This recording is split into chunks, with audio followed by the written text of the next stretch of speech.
evening, everyone. Thank you all so much for being here. My name is Georgia Haniuk, and I'm also a second-year law student at Tulane University. And today I will be presenting the Second Circuit's decision in Power Authority of New York versus Tug MV L&S Bouchard. So at the heart of this case is an incident that occurred on January 6, 2014. While traveling through the Long Island Sound, the captain of the L&S Bouchard was facing low visibility from fog and ordered that the anchor be dropped. However, the captain misread the navigational charts and was unaware that the 6,000-pound steel anchor was plummeting towards submarine cables owned and operated by the New York Power Authority. These cables are part of a larger system known as the Y49 cable system, which provides electricity to over 100,000 homes in Long Island. The anchor's impact caused the cables to rupture and leak a dielectric fluid, which is a hydrocarbon petroleum-based fluid, into the surrounding water. So while New York promptly deployed an environmental response team to address the issue and began removing the fluid from the water, in the first few days alone, nearly 4,000 gallons of oil was spilling into the surrounding water at nearly a rate of 50 gallons per hour. And the leak itself wasn't halted until February 27th, 2014, which was 52 days after the rupture. So New York Power Authority bore all the costs of the environmental response, which totaled more than $9 million, and they brought suit against the vessel owner, Bouchard Transportation Company, under the Oil Pollution Act and the New York oil spill laws. Concurrently, Bouchard filed a complaint under the limitation of Shipowners Liability Act seeking to limit its liability. And while normally commencement of such a suit would enjoin all related claims, the parties stipulated that Power Authority could pursue its damages outside of the limitation proceeding. So the suit was brought in the United States District Court for the Southern District of New York, and the first issue the court looked at was whether Power Authority's claim was even proper under the OPA to begin with. So more specifically, the court was looking at whether the submarine cables constituted a vessel or facility as defined by the Act. And in looking at this issue, the court wasn't able to find any controlling precedent or any persuasive regulatory guidance, so they really honed in on the definition of facility and specifically in the language of the statute itself. And the court found that OPA applies only to a vessel or facility from which oil is discharged or which poses the substantial threat of a discharge of oil. The issue here is that the Y49 cable system, the purpose of it was not to store, handle, or transfer oil. Rather, it was to transmit electricity, and the oil was actually used for insulation and cooling. So while under OPA, a facility can have more than one purpose, a facility must nevertheless be used primarily for an oil-related reason. So ultimately, the court determined that while the submarines can and do to some extent transfer and handle oil, they're not used for that purpose as the text of the statute requires. So this precluded the Power Authority from bringing its claim under OPA. But Power Authority was also seeking to pursue its state law claim outside the limitation proceeding by relying on the savings clause, which is located in Title I of OPA. So the court next set out to determine the relationship of OPA with the Limitation of Liability Act. The Limitation of Shipowners Liability Act was passed in 1851 to encourage investment in shipbuilding by allowing a shipowner to limit its liability to the value of the vessel and pending freight when a loss occurs without a shipowner's knowledge or privity. However, this liability structure changed with the passage of the Oil Pollution Act in 1990. Under OPA, a shipowner is not able to limit its liability when its oil storage facility spills oil into navigable waters.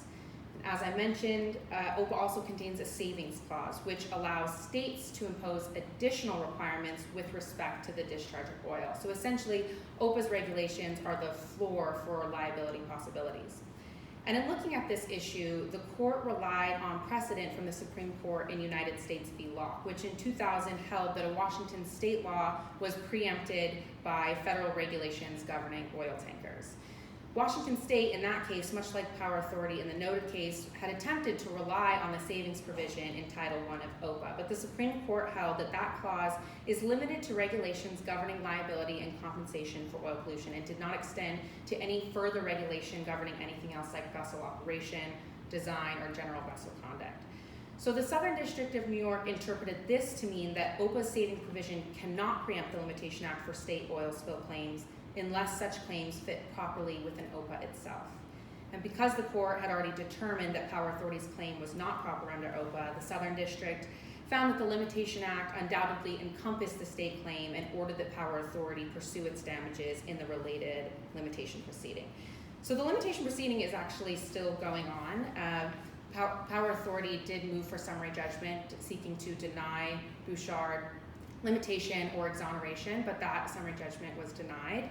And the location and condition of the submerged cables has become a very contentious and critical issue, and it will determine likely the outcome of the case. But what initially struck me about this case was that there was even a possibility in the face of such extensive environmental pollution for a vessel owner to escape liability.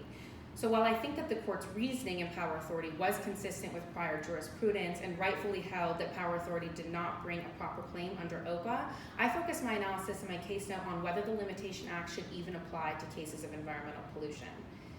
In the past, the Limitation Act has widely been criticized with respect to personal injury claims. For example, when Transocean, the owner of the Deepwater Horizon rig, filed a claim to limit its liability for property damage and personal injury claims, the Limitation Act was condemned as a legal loophole to shortchange the injured and the survivors of those killed on the rig. However, I argue that there are wider implications for pollution cases. While personal injury claims are invariably first-person or immediate family claims, pollution has the potential to have a far greater impact for those currently living in the surrounding community, but also those who will live there in the future. And in particular, water pollution has long-lasting consequences. We can look to Louisiana as an example of that, and to the coastal wetlands, which, where the marine life still continues to face degradation and damage from oil pollution disasters from decades past. And while it's true that most environmental pollution disasters that we hear about in the news will be covered under OPA, it is clear from the noted case in Power Authority that if a vessel causes damage to a facility which contains oil, but which is not primarily used to store, handle, or transfer oil, then the damages incurred from such spills will not be covered under OPA, and the Limitation Act will grant vessel owners the opportunity to limit their liability, which ultimately is just going to shirk the cost of cleanup onto others. Now, I don't think doing away with the Limitation Act entirely is reasonable or feasible, because it has the potential to put American ship owners at a tremendous financial disadvantage in the world maritime community, especially considering that most other countries have a similar limitation of liability in their maritime law. But I do think that if the Limitation Act were amended to exclude cases of environmental pollution, then it might better help protect the environment while also still preserving some of the benefits of the act. For example, vessel owners could still take advantage of the concursus provided by the Limitation Act through federal interpleader. So while Power Authority's fate remains unknown, the noted case highlights the vulnerable position that plaintiffs with environmental pollution damages face if their claims aren't covered by OPA. And I think the enormous cost of environmental pollution, as well as the enduring impacts on the ecosystem, are critical reasons to consider amending the Limitation Act in some way. Thank you.